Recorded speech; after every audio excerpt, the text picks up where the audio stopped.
예, 한국투자증권 이프렌드예요. 장영혁 팀장님 모셨습니다. 시장 이야기 또 전략 세우겠습니다. 어서 오십시오. 네, 안녕하세요. 네, 쫄지 말라고 하니까 시장이 쫄아가지고 알아서 어제 말씀하신 것처럼 결국은 예. 양봉을 네. 사실은 상황에서는 또 좀 굉장히 좀 부담스러웠어요. 네. 밀리는 거 보니까 네, 출렁출렁했는데 결국은 네. 양봉 만들어내면서 끝냈는데 어제 예측했던 시장 흐름 모습과 비슷하다고 보면 되는 거죠. 네. 어제 제가 방송 끝나고 저 사무실 돌아가니까 네.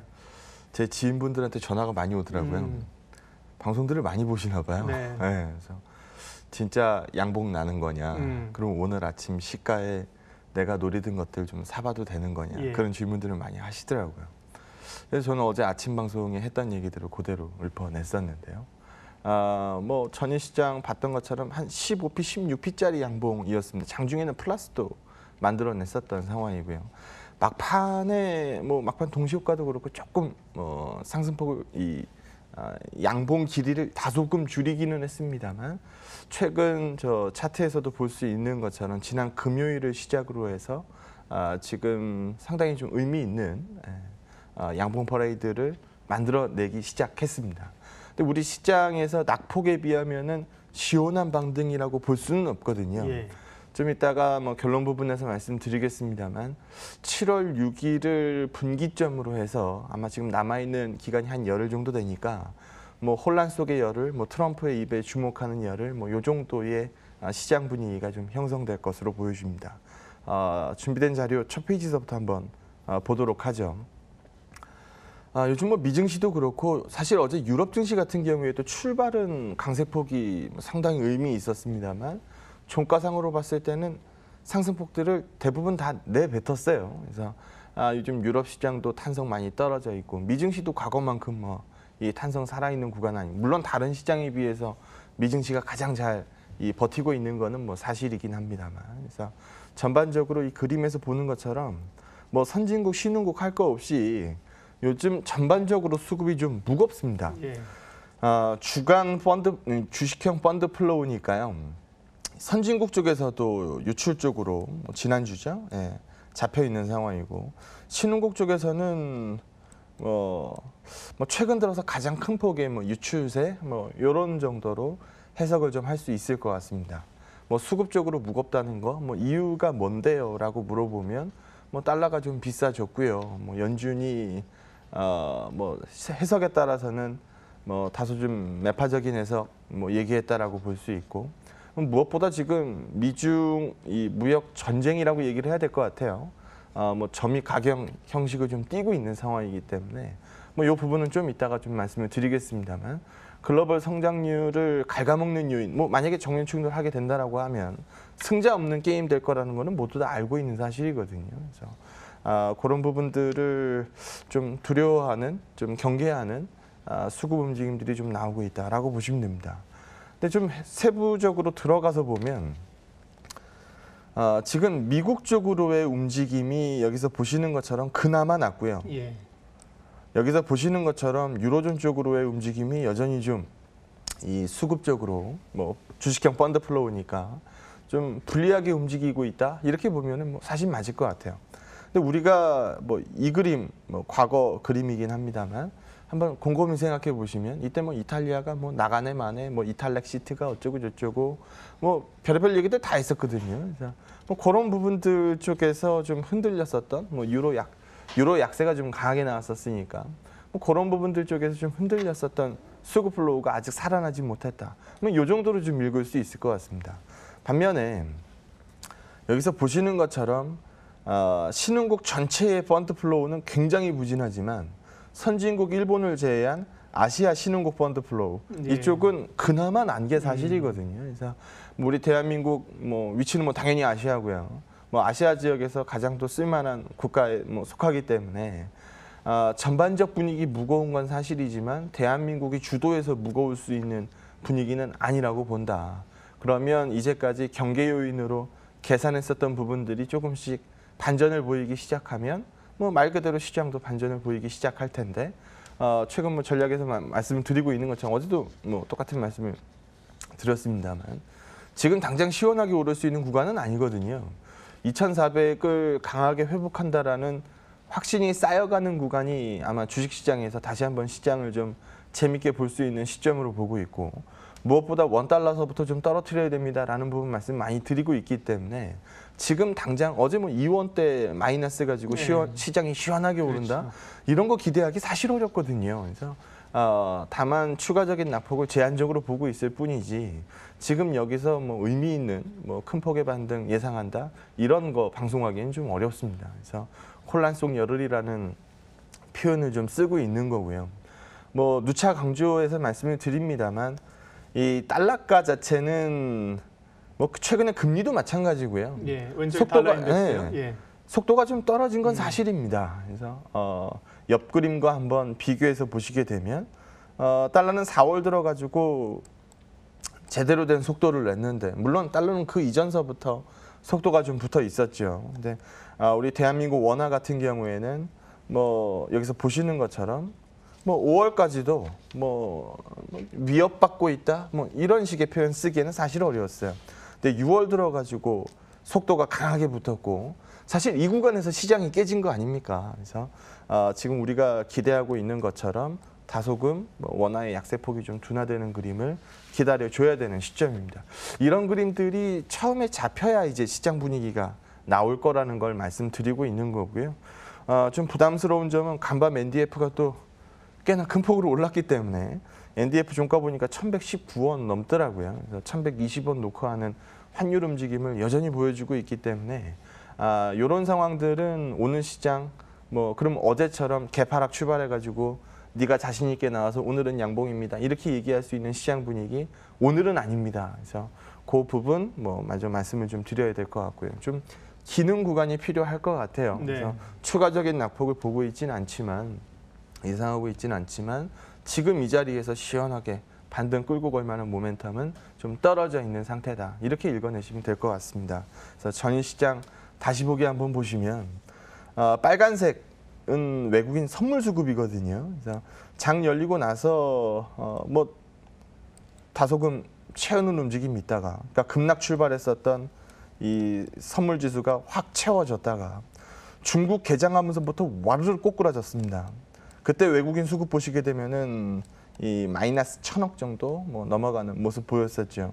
그 이후에 다시 외국인 수급 드라이브, 시장 급반등, 그 이후에 유지, 시장 상승, 그리고 나서 막판에 좀 수급이 좀 줄면서 막판 양봉 길이가 좀 줄어든 케이스라고 보시면 되고요. 옆에서 보실 수 있는 것처럼 최근 매도의 연속성이 아니고 매수의 연속성을 찍고 있기 때문에 시원하게 오르지는 못해도 지금 과거에 빠지던 지난주 빠지던 속도 그대로 밀려날 겁니다. 라는 부분은 절대 아닙니다. 라는 부분으로 말씀드릴 수 있는 거고요. 이 그림에서 볼 수 있는 것처럼 뭐 계산을 좀 지나간 데이터서부터 한번 해보도록 하죠. 한 요쯤서부터 한번 볼까요? 전날 종가가 2,470이었는데 2,467로 시작을 해서 시가니까 시작을 해서 그러니까 조금 빠져서 시작한 거죠. 장 끝날 때는 51p로 끝났으니까 이날은 음봉 길이가 한 마이너스 16p짜리 음봉이 생겼을 겁니다. 이날은 한번 보시게 되면 양봉 길이로 채워졌고요. 그 다음날 같은 경우 보게 되면 74로 시작해서 68로 끝났으니까 음봉 길이 뭐 크게 잡혔다라고 볼 수는 없죠. 근데 이날서부터 한번 보시게 되면 여기서부터 한번 보시게 되면 2,450에 시작해서 23p에 끝납니다. 그러면은 한 20p 넘는 음봉 꽂힌 거죠.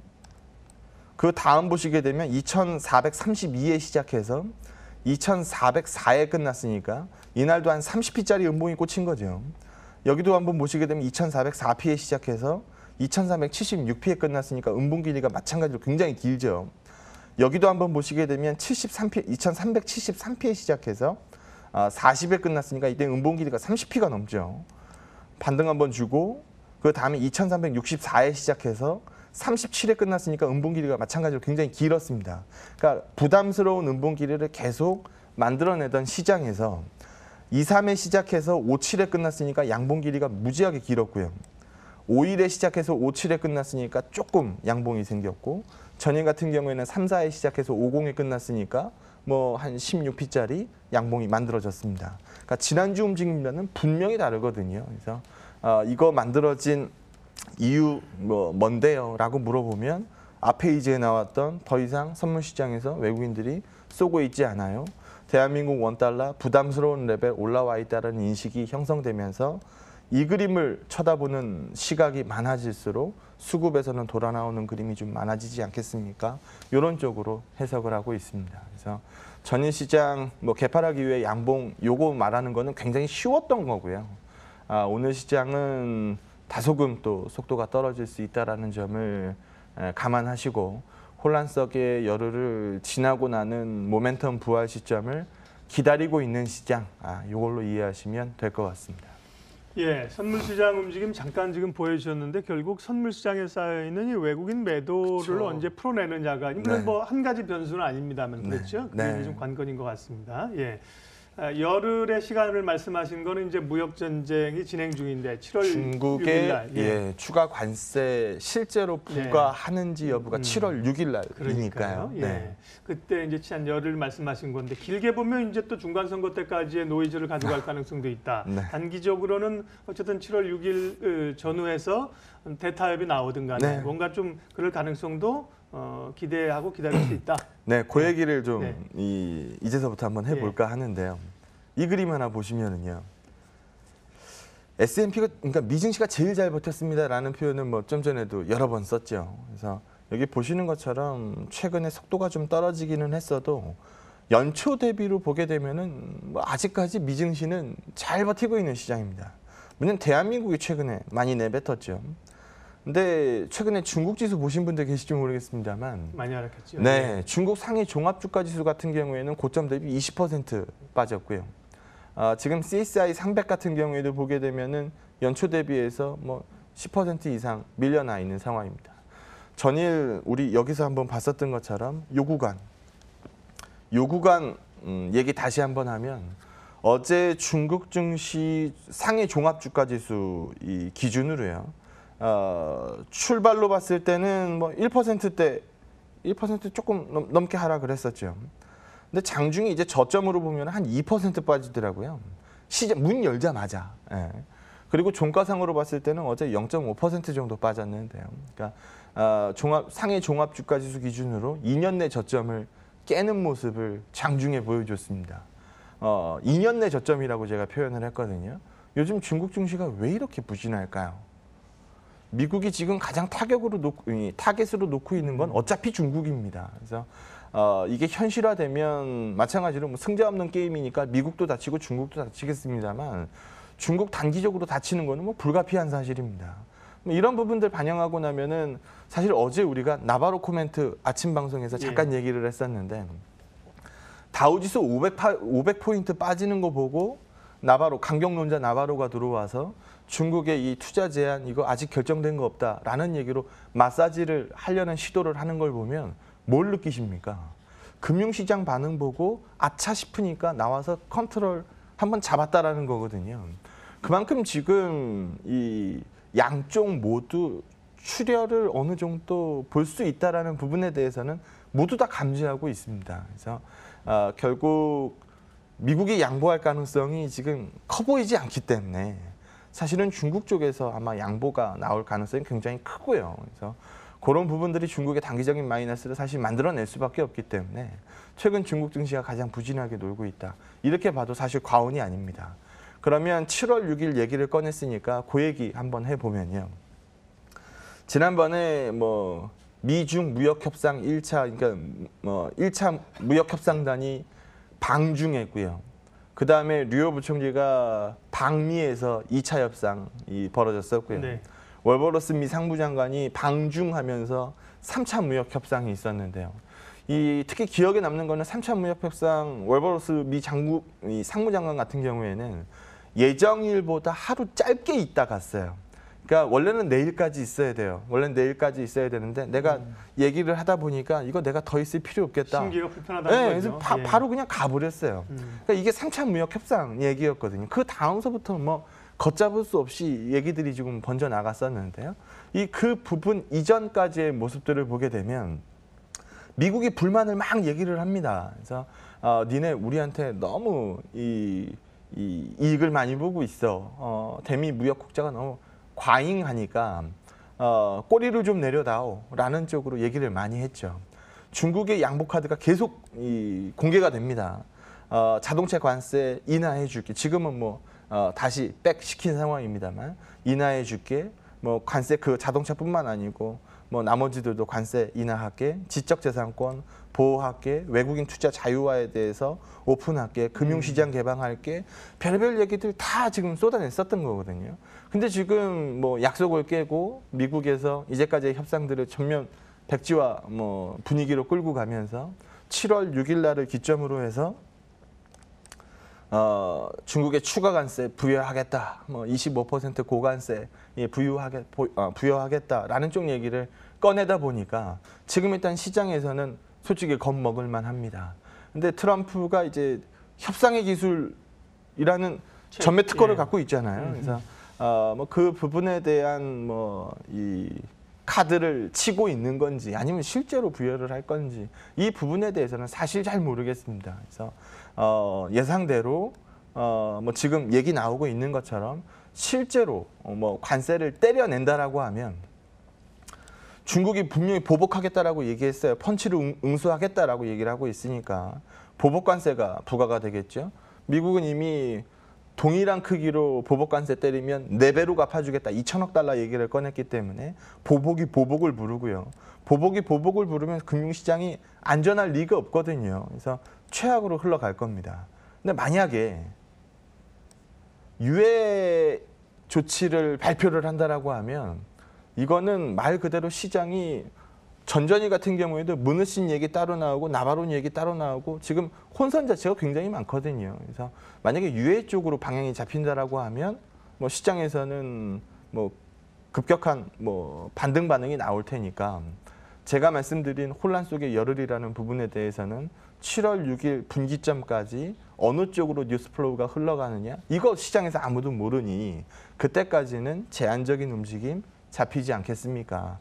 그 이후에 어느 정도 윤곽이 잡히는 7월 6일 날 유예 쪽으로 기운다라는 윤곽이 잡히면 반등은 미리 나올 거고 그래서 그런 부분들이 뭐 환시나 이런 뭐 외국인들 수급에 직접적인 영향을 미쳐서 시장 방향성에 대한 힌트들을 제공할 테니 그 힌트들이 제공되기 전까지는 다소금 답답한 흐름이 나오지 않겠습니까? 그런 쪽의 시황으로 단기적 읽어내시면 될 것 같습니다. 11월이 미국의 중간선거잖아요. 네네. 그런데 중간선거에서의 우위를 점하기 위해서 이렇게 노이즈를 만들어냈는데 사실은 이제 그 다음에는 재선 도전할 거거든요. 예, 그때는 또 중간선거 지나고 나면 어떤 노이즈를 만들어낼까. 근데 참 재밌는 예. 점은 요즘 트럼프 국정 지지도가 굉장히 많이 올랐어요. 그러니까. 네, 그래서 예. 사실 이게 우리 입장에서 봤을 때는 아우 골치 아파 이 뭐 트럼프 뭐 노이즈 뭐 이렇게 얘기하지만 미국인들 입장에서는 또 남는 장사라고 생각을 하는 모양입니다. 그러게 예. 말입니다. 예, 오늘 장 전략 한마디 마무리하겠습니다. 네, 혼란 속에서 우리가 주도적으로 이건 무조건 반등입니다라고 카드를 칠 수도 없는 거고요. 소위 찍듯이 얘기하는 거잖아요. 그래서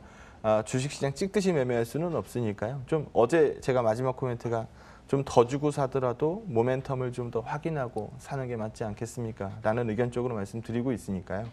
좋은 주식을 들고 지금 소위 좀 물렸다라고 하시는 분들은 지금이라도 쫓아가서 팔아야 되겠다. 전 이거는 아니라고 말씀을 드립니다. 대신 그럼 이만큼 빠졌으니까 내가 좀 사볼까요? 라고 얘기하시는 분들은 조금 더 주고 사더라도 조금 서둘 필요 없다. 예, 그래서 뭐 보험도 드니까요. 우리가 네. 사고 날 거 알고 보험 드는 거 아니잖아요. 사고 날지 모르니까 보험을 드는 거니까 더 주고 사는 거는 우리가 일종의 제시하는 보험료라고 보시면 됩니다. 그래서 일종의 보험 들고 조금 더 뭐 시장에 대한 모멘텀, 이 기대치가 높아질 때 그때를 타이밍으로 보시는 게 좋을 것 같습니다. 그래서 뭐 사람 보는 눈들이 다 비슷할 거기 때문에 그때쯤 또 매수가 몰릴 거고요. 맞아요. 그래서 네. 시장 분위기는 또 곧바로 돌아 나올 거기 때문에 분명히 태가 납니다. 그래서 그 그림을 기다린다. 지금은 이렇게 보시면 될 것 같습니다. 그렇지만 나홀로 가기에는 리스크가 있다. 그럼요. 예, 그걸 보자는 겁니다. 장영혁의 마켓 시그널 오늘 여기까지 하겠습니다. 장영혁 팀장님 고맙습니다. 네, 고맙습니다.